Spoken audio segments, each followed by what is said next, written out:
Right, Dave, do you want to talk us through this weird setup from the beginning before you come to the bulb? Okay. It is a Bedini wheel, yeah, which for a charging circuit to go to charge a battery. However, the Bedini wheel isn't spinning. It makes less sense when you explain it. I know, yeah, but this Bedini wheel isn't spinning. But normally it needs to spin to trigger the circuit to make it spin. It works better if it doesn't spin. This is another wheel with another tiny coil from a solenoid switcher, which is driving this one really fast, which has charged this battery, which was at 3.5 volts to 14 volts last time we checked it, but that's not real, is it? Well, it went up to 15, 16 when it's it? Not real. Right. Not real. But then here, this is the interesting bit. I've got a neon bulb, and if I hold one leg of it... Normally what happens, Dave, with a bulb, you need to connect both legs, isn't it? Yeah. You need to close the circuit, but Mr. Bedini, he says you don't need to close the circuit, because he's good like that. Good. So let's just get in here, try and get a bit of focus. I'm holding this side of it. Oh, is that lighting up, Dave? Can you see it on the thing? I can. And that's on the negative. So, you know, but what about on the positive? Oh look, yeah, it's all the same. The same. Is that finding an earth through the rubber soles of your boots, Dave? Yeah. Ah. It won't. You know, I did find an earth. If I bang an earth in there. That didn't make any difference, that stops it. That earth.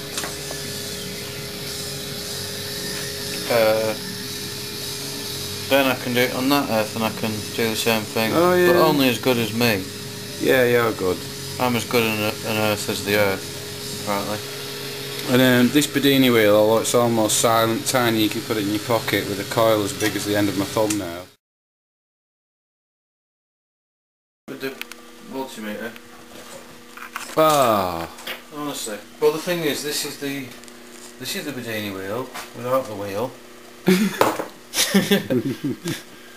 Some crazy coil action going on there. This is connected to the same output as this coil here, this little tiny one, little diddy one that Oliver made a great job of earlier, little hard drive motor, really free spinning, which is going anyway. We can't figure out what's tricking it. Only two ways to it, it's not collecting anything, it's just doing its job. Yeah, and that coil's on. That transistor's triggering on its own. Yeah. And it's all really nice. Voltmeter. Can you see? Coming out to charge the battery. 3.88. It's gone up. Yeah. And that is negative. Minus 3.88 volts. Right. Going back into the battery here. Coming out of the bridge rectifier. Oh, and coming from the wall. The DC power supply. 11.95. Right. And then, after it's gone through the bridge rectifier, let's say, into the battery, which was 3.5 volts, what, an hour ago? It's not even that. 12.7646. 12.7 thereabouts. Keeps jumping up. Yeah, that'll be those two capacitors. The capacitors, which seem to work as well. These are just, we didn't have the ones recommended, so we just put two audio ones in that I just to have lying around. This shouldn't work, should they? And I've no doubt, much to the horror of people who are expecting us to do a standard Bedini circuit, it's wrong, isn't it? We'll be trying something else unusual later. That's on a really is that high resistance? You see it twitching? Is it a film recorder as well? Yeah, it'll do. Oh, right.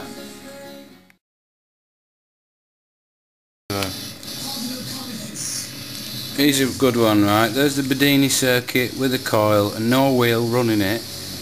here's a coil that's not connected, if you can see the wires, but two of its wires are connected to the feed coil from that one, and it's self-triggering with a different... what's going on? Something's happening.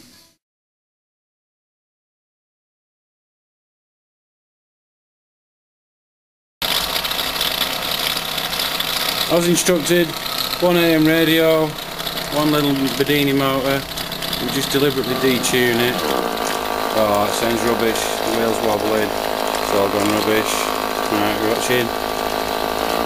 Tweaky, tweaky. Bit more. And that's it, tuning your Bedini.